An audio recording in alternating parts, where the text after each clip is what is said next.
Everyone. तो आज हम देखेंगे ट्रांसफॉर्मर लॉसेस। तो ये टॉपिक कवर करने से पहले सबसे पहले हम देखते हैं कि लॉसेस क्या होते हैं। तो लॉसेस को हम ऐसे डिफाइन कर सकते हैं, it is a difference between input and output power. तो आप किसी भी मशीन की इफ़िशियंसी आपको पता है कि 100% नहीं होती है, ठीक है ना। जितना आप इनपुट देते हो उतना ही हमें आउटपुट नहीं मिलता है। तो ये जो हमारा कम आउटपुट मिलता है ये लॉसेस के कारण मिलता है, ठीक है। तो हम अगर बात करें ट्रांसफॉर्मर लॉसेस की, ठीक है, ट्रांसफॉर्मर लॉसेस की, तो हमारे जो ट्रांसफॉर्मर में लॉसेस है बेसिकली इसे हम दो कैटेगरी में कैटेगराइज कर सकते हैं। First one is core loss, ठीक है। हमने ये लॉसेस पहले कुछ वीडियो में देखे भी है, पर आज हम उसे डिटेल्स में देखेंगे और उसका जो मैथमेटिकली उसे हम कैसे रिप्रेजेंट करते हैं वो देखेंगे, ठीक है। पहला है कोर लॉस, इसे हम कहते हैं आयरन लॉस, ठीक है। तो ये इसे हम आयरन लॉस भी कहते हैं। और दूसरा है ओहमिक लॉस, ठीक है। ओहमिक लॉस को हम क्या कहते हैं, कॉपर लॉस, ठीक है। इसे हम कॉपर लॉस भी कहते हैं। ये हो गए हमारे दो इम्पोर्टेंट लॉसेस, ठीक है। तो सबसे पहले हम देखेंगे कोर लॉस को, ठीक है। ये हो गया हमारा कोर लॉस। तो बेसिकली ये जो हमारा कोर लॉस है ये होता है अल्टरनेटिंग फ्लक्स के कारण, ठीक है। अल्टरनेट, क्योंकि हमारा जो कोर है उसमें क्या होता है, फ्लक्स, तो ये होता है हमारे अल्टरनेटिंग फ्लक्स के कारण, ठीक है। और अगर हम कोर लॉस की बात करें तो इसे फर्दर हम डिवाइड करेंगे दो पार्ट्स में। फर्स्ट है हिस्टेरिसिस लॉस, और इसे हम रिप्रेजेंट करेंगे पीएच से, ठीक है। और दूसरा है हमारा एडी करंट लॉस, ठीक है। और इसे हम रिप्रेजेंट करेंगे पीई से, ठीक है। तो हमने जो है कोर लॉस को दो पार्ट्स में डिवाइड किया है, एक तो हिस्टेरिसिस और एडी करंट, ठीक है। तो हम इसे अगर कोर लॉस को हम रिप्रेजेंट करेंगे पीसी से। अगर हम इसे सिंबॉलिकली रिप्रेजेंट करना चाहे या मैथमेटिकली रिप्रेजेंट करना चाहे तो हम ऐसे लिख सकते हैं ना, PC equals to PH plus PE. अगर हम इसे मैथमेटिकली रिप्रेजेंट करें तो हम इसका तो डेरिवेशन डिराइव नहीं करेंगे। अगर डायरेक्टली लिखना चाहे तो पीएच को हम लिखते हैं KH F BM to the power x। और अगर P की बात करें तो हम P को रिप्रेजेंट करते हैं KE F square BM square, ठीक है। इसे हम देंगे इक्वेशन नंबर 1 और इसे हम देंगे इक्वेशन नंबर 2। तो यहाँ पे देखते हैं टर्म्स के बारे में। ये जो K है ये है प्रोपोर्शनलिटी कांस्टेंट, और ये जो KH है ये डिपेंड होता है volume and quality of core पे, ठीक है, क्वालिटी ऑफ कोर पे। और जो ये हमारा KE है ये भी एक प्रोपोर्शनलिटी कांस्टेंट है और ये डिपेंड होता है वॉल्यूम, रेजिस्टिविटी, ये वॉल्यूम भी कोर का, रेजिस्टिविटी भी कोर की, रेजिस्टिविटी, और तीसरी और मोस्ट इम्पॉर्टेंट चीज़ है हमारा थिकनेस ऑफ लैमिनेशन। जो हमारी लैमिनेशन होता है कोर में तो उसका थिकनेस पे भी डिपेंड करते हैं केई की वैल्यू, ठीक है। चलिए ये हो गया हमारा KH और KE के बारे में। ये जो हमारी F है ये है फ्रीक्वेंसी, ठीक है, ये है हमारी फ्रीक्वेंसी, ठीक है ना, फ्रीक्वेंसी। और ये जो हमारा BM है जो आप यहाँ पे देख सकते हो ये BM है, ये है हमारा फ्लक्स डेंसिटी। क्या है हमारा, ये है फ्लक्स डेंसिटी, ठीक है। ये हो गए टर्म्स। और अगर हम इस x की बात करें तो x क्या है हमारा, स्टेमेंस कांस्टेंट है, ठीक है। और इस x की जो वैल्यू है वो वैरी करती है 1.5 to 2.5। ये exam point of view important है। अगर आप न्यूमेरिकल सॉल्व करते हो कोर लॉस या ओमिक लॉस पे, तो ये वैल्यू इम्पॉर्टेंट है, ठीक है। ये हो गया। और ये जो है इसकी वैल्यू वो magnetic property of core material पे डिपेंड करती है, ठीक है, कि आप किस प्रकार का कोर मटेरियल यूज़ कर रहे हो कोर बनाने के लिए। ये हो गया। तो हमने ये दो चीज़ें डिराइव की।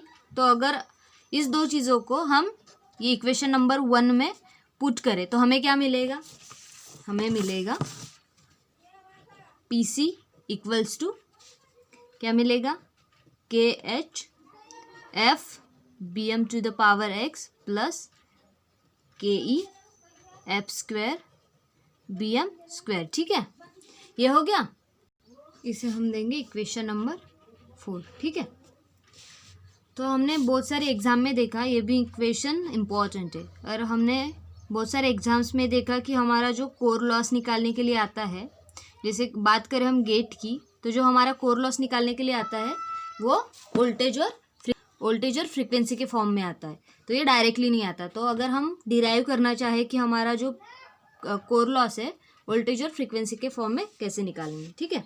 चलिए हम कंसिडर करते हैं जो हमारा अप्लाइड वोल्टेज है उसे हम इक्वल्स टू कंसिडर करते हैं इंड्यूस ईएमएफ है, ठीक है, इंड्यूस्ड ईएमएफ है। तो आपने देखा होगा हमने इंड्यूस ईएमएफ का इक्वेशन निकाला था। हमने इंड्यूस ईएमएफ का इक्वेशन क्या निकाला था? √2 पाई, है ना, FN, और ये था हमारा फाई, ठीक है। हम फाई को कैसे रिप्रेजेंट करते हैं? हमें पता है कि हमारा जो BM है, ठीक है ना, BM क्या है? हमारी फ्लक्स डेंसिटी। तो हम इसे रिप्रेजेंट कैसे करते हैं? Flux per unit area. तो अगर हमें फ्लक्स की वैल्यू चाहिए फाई की, तो हम कैसे निकालेंगे? BM इंटू A, ठीक है। चलिए हम अभी फाई की वैल्यू यहाँ पे डालते हैं। V इज इक्वल टू क्या मिलेगा हमें?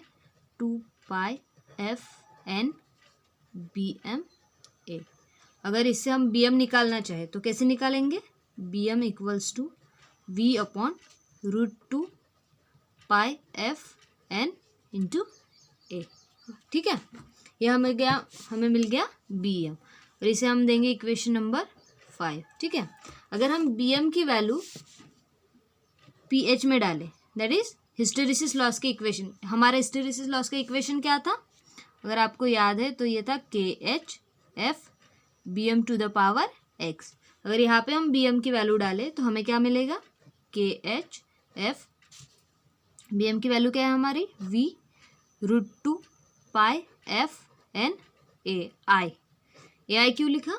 क्योंकि हमारा जो है कोर का क्या है? ये क्रॉस सेक्शन एरिया है ना। अगर हम इसे थोड़ा सा रीअरेंज करें तो हमें मिलेगा KH F 1 upon √2 pi N AI। हम V और हमारा F है इसे बाहर निकलेंगे टू द पावर X, ठीक है। ये हो गया। तो ये हो गया हमारा PH के लिए, ठीक है।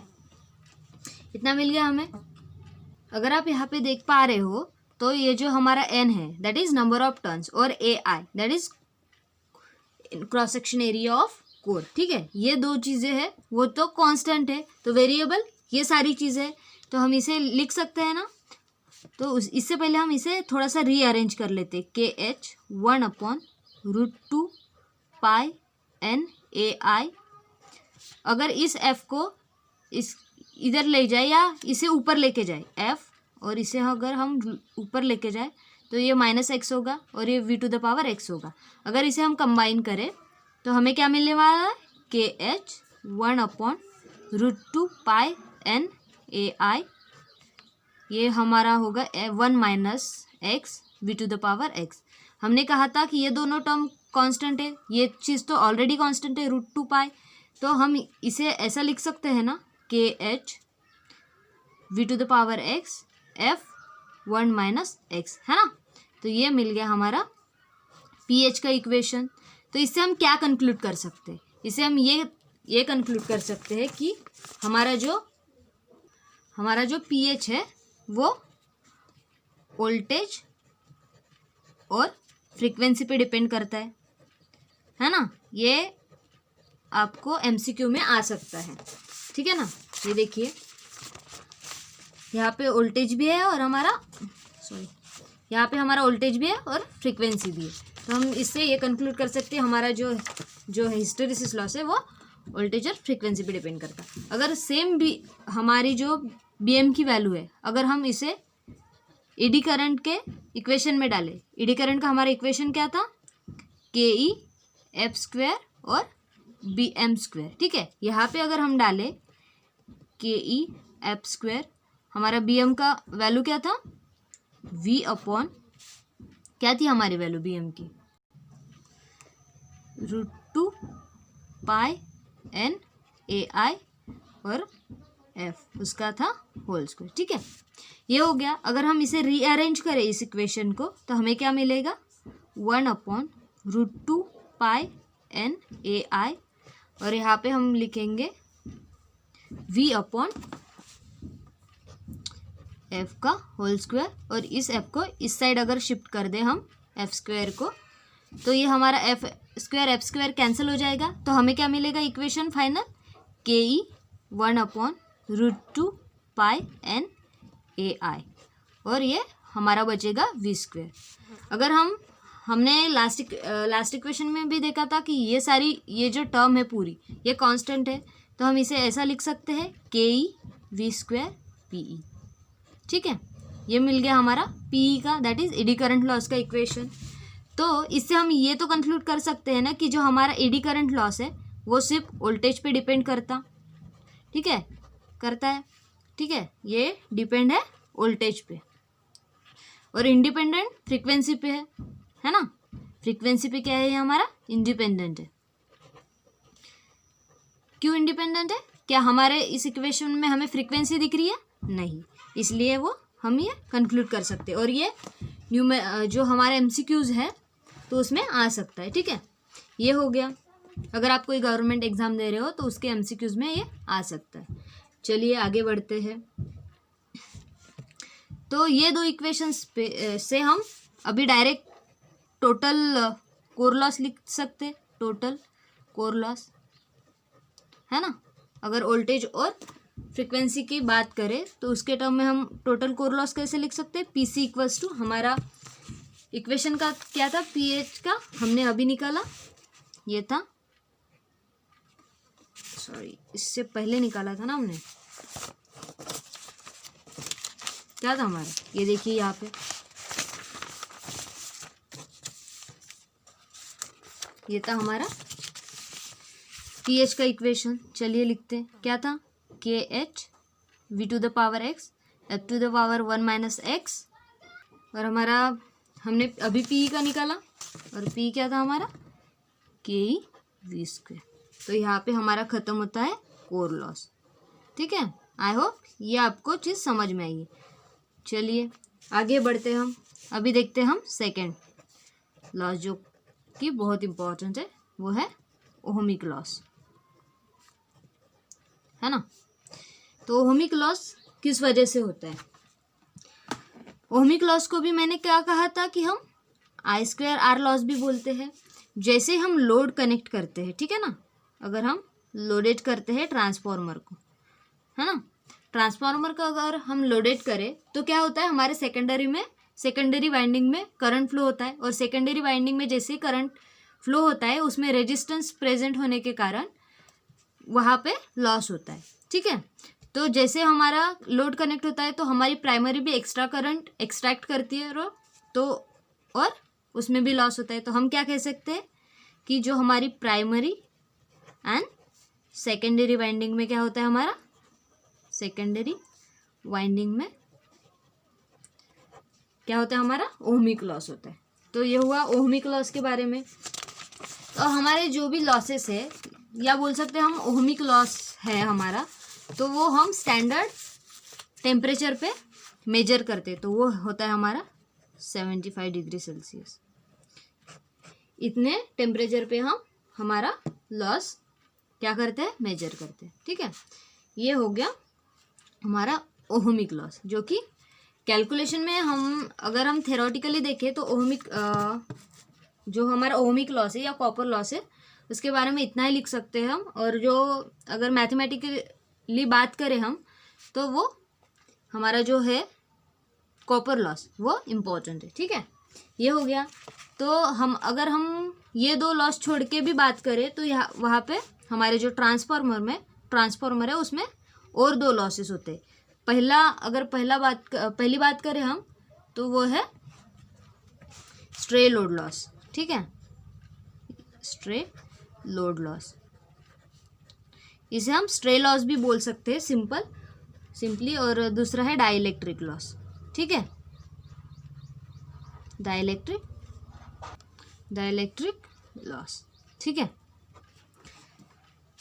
तो हमारा जो स्ट्रे लॉस होता है, ये जो स्ट्रे लॉस है, चलिए पहले देखते हैं स्ट्रे लॉस, ठीक है ना।